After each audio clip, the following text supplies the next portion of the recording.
Let's derive the formula a plus b bracket cube.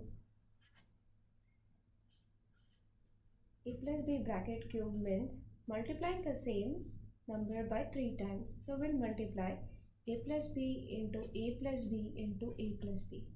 But we know a plus b into a plus b is a plus b bracket square, and a plus b bracket square is a square plus twice ab plus b square, and keeping a plus b as it is.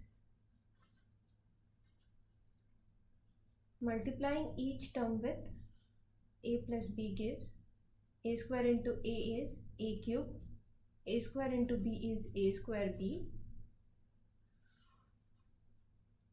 plus 2a square b plus 2ab square plus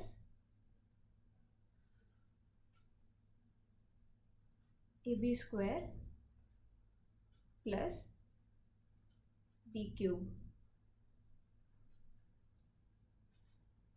A square b and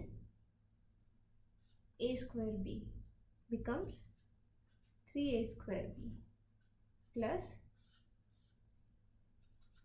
2 plus 1 is 3 ab square plus b cube.